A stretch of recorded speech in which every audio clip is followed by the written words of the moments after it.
Hello friends, this is Maruf Ahmed with you. আজকের ভিডিওটি হচ্ছে Walton Primo X5 এর সবথেকে লাস্ট পার্ট, ক্যামেরা সেকশন। তো আপনারা যদি পূর্বের দুটি ভিডিও গেমিং এবং ফুল রিভিউ দেখে না থাকেন তাহলে এখনই দেখে আসতে পারেন, নিচে ডেসক্রিপশন বক্সে লিংক আছে।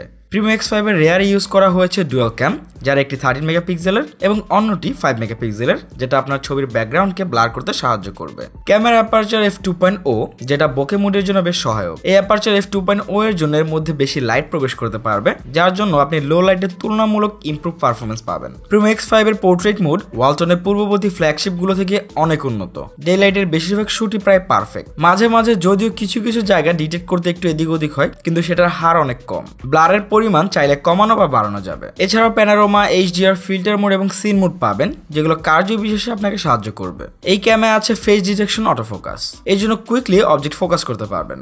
সব মিলিয়ে রেয়ার ক্যামেরার পিকচার কোয়ালিটি অনেক ভালো ছিল।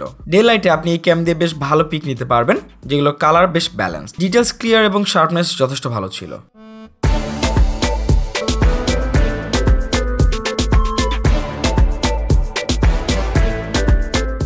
এর ফ্রন্ট ক্যামেরা আসে 16 মেগাপিক্সেলের ক্যামেরা এবং এর অ্যাপারচার f2.0। ফ্রন্ট ক্যামেরার পিকচার কোয়ালিটি ঠিক আছে। ফ্রন্টে পোর্ট্রেট মোড নেই। ফ্রন্টের ডে লাইটের পিকচার কাজ চালানোর মতো। ডে লাইটের স্যাম্পলগুলোতে আমার কাছে ডিটেলস এবং শার্পনেসের ঘাটতি মনে হয়েছে। আর লো লাইটে ফ্রন্ট বা রেয়ার যেটাই বলি না কেন সেটাই এভারেজ টাইপের। লো লাইটে নয়েজের পাশাপাশি ডিটেলসের পরিমাণ হারাবেন। এই ক্যামেরা দিয়ে আপনি ফুল এইচডি ভিডিও করতে পারবেন, যদিও কোয়ালিটি আমার কাছে এভারেজ টাইপ মনে হয়েছে এবং ইআইএস থাকার পরও ভিডিওতে ক্যামেরা শেকিং দেখা যাবে। দুটো ক্যামেরাতেই ফ্ল্যাশ আছে, যেগুলো লো লাইটের ছবিগুলোতে কিছুটা ডেভেলপ করতে হেল্প করবে। সো ফ্রেন্ডস, এটা ছিল Walton Primo X5 এর ডেডিকেটেড ক্যামেরা রিভিউ। আশা করি ভিডিওটি আপনাদের ভালো লেগেছে। ভালো লেগে থাকলে অবশ্যই ভিডিওটি লাইক করবেন, শেয়ার করবেন। কোনো প্রবলেম বা কোয়েশ্চেন থাকলে নিচে কমেন্ট বক্সে কমেন্ট করবেন এবং নেক্সট ভিডিওগুলো পাওয়ার জন্য অবশ্যই চ্যানেলটিকে সাবস্ক্রাইব করে রাখবেন। তো নেক্সট ভিডিও আসা পর্যন্ত আপনারা সকলে ভালো থাকবেন, সুস্থ থাকবেন। ধন্যবাদ।